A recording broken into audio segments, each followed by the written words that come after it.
halkani waa mid ka mid ah howlasha ka dhex binaysan hotel Haldoor ee magaalada Boorama taas oo ay ka dhacday xaflad si weyn loo soo agaasimay xafladan oo ujeedkeedu daaranayd qalin jabinta dufcadii labaad ee dhameysatay xifdinta Qur'aanka Kariimka ee markiiska caalamiga ah Bilaal bin Rabaax xafladani oo badi ay ka soo qayb galeen culimaaddin iyo mas'uuliyiin kale waxaana halkaasi ugu horreyn ka hadlay mulkiilaha markiiska Bilaal bin Rabaax al-Ustaad Cabdiwaahid Maxamuud Qalinle oo ka sheekeeyay marxaladii kala duwana ee uu soo maray markiiskani waxaana uu sheegay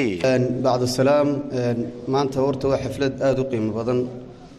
waa xafladii magaranaysaayay quraanka ilaahay uu yiri nabiga kaleey salaatu salaam yiri khayrukum man ta'allama al-qur'ana wa 'allama waxa ugu khayr badan qofka quraanka barta dadkana bara marka runtii horta waa xaflad aad u qiimo badan hadaan ka warramo horta markiiska Bilaal bin Rabaax waxaan aasaasnay sanadkii 2013 horaantiisii kadib waxa dhacday magaranaysaay runtii waxaan xaafada fardaha ayuu markiisku ku yaala waxaan doonay horta markiiska markii hore waxaan ku bilownay qol xaafada fardahana runtii xifti ma jirin laakiin malcaamada kale way jireen waxaan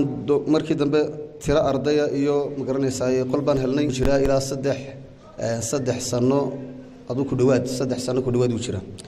laba xaflaan qabanay xafladan waa xafladii koobaad labaad xafladii koobaad waxaan qabanay 2015 kii baan qabanay xafladii labaadna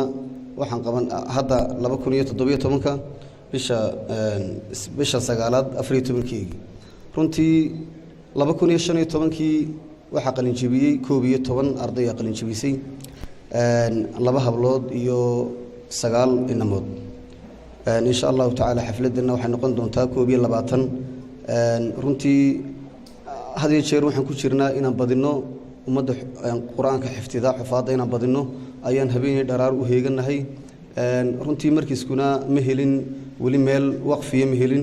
الأورنجرين جارهان والدين مركي وكان أيان سجاشنات كي يحكوا الري على الأورنجرين معلنكم مركو والد هو كانوا الأورنجرين معلنه inanka bar quraanka kadib markaad quraanka bartana hadana mawlidka bar markaad mawlidka bartana hadaad wax ugu darto safiinaha ugu dar maanta waad arkaysaan umadeeni waxa waalidiinta gaar ahaan iyo dhamaanteen waa maadigiiban awoodda saarnay insha Allah taala runtii maanta waa farxad aad u weyn waalidiinta iyo magaranaysaa dhamaan dadka joogta waan in la faraxsanahay waxaan igu ducaynaynaa liyahnikum al-ilma wa barakallahu fiikum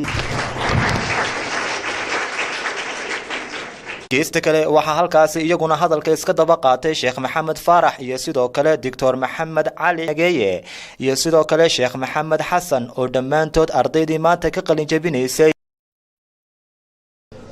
culimadii oo soo dhawaystay iyo abwaabintii oo iyaguna hadlay oo doorkooda ka ciyaaray ma dheereynaya anigu waan jeclahay inaan idila wada joogo laakiin safar baan ku jiro jacayl quraanka daraadeed waan soo leexday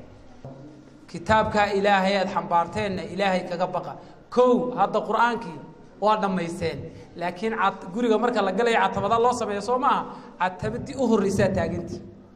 حيدين هذا معنيسي وحيدين هذا قراءات كيسي وحيدين هذا استحتاج كيسي وحيدين هذا إجازات إن تكون قادتان قرآنك مركز واحد بدن بيد سوقية حفلتنا نخص قيب قال لما أنتها هذه بحفلته لقى قيب قالوا حفلته وقيمة بدن أو قاية بدن ويان وأنا حفلت لقوا معموس هيو ذاتك كتاب إلهي حفظي فعلا وين مديهين إلا احترامه كتاب إلهي مقام كوتاغي هاي لسوت الله مايو وكتاب الله العزيز ويان لا يأتيه البادل من بين يديه ولا من خلفه تنزيل من حكيم حميد أو سمعوا قرنا يوم ترجمة دي ما كان حلنا عربيين حلا برتو إن شاء الله وحوي عنو ودي اللي قرب تاجنا هاي أردنا كل الشريعة اللي قتها يدرس القرآن كحفظها وبضم بقى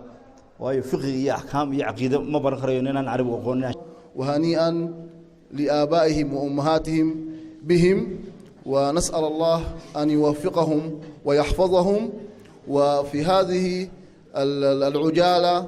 أنا أحب أن أهدي تحياتي وتهانية إلى 3 الأول أو الفئة الأولى هم الإخوة بمركز بلال ابن رباح بقيادة الأستاذ عبد الواحد الشيخ عبد الواحد. أحب أن أحييهم وأهنئهم على هذا الجهد الكبير الذي بذلوه لإيصال هؤلاء الطلاب. ugu horeysa waxaan mahad weyn u celinayaa Ilaahay weyne waaxidka ee inoo amray inaan halkan isugu nimaadno xalfadan quruxda badan leh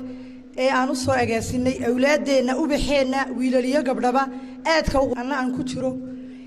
ee iyagana la'aantood ayna awlaadu sida heerka u gaadheen. inta kadib ardayda ayaan dardaaran siinayaa inta qalin jabisay iyo inta soo daba socota. waxaan idin leeyahay hooyo gabdhahaygii iyo wiilashaydii kitaabka ha dhigina hays odhanina waad dhamaysay 30 jis xalfad baa laydii sameeyay shahaada laydii siiyay hays odhanina. isku soo wada duub oo munaasabadani ayaa ahayd mid jawigeedu degan yahay waxaana ardayda wajiyadooda laga dheehanayay shucuurta maanta ee farxadda ku aadan qalin jabintooda. waa Jamaal Cumar Tubeec, telefishinka madaxa bannaan ee Raya TV magaalada Boorama.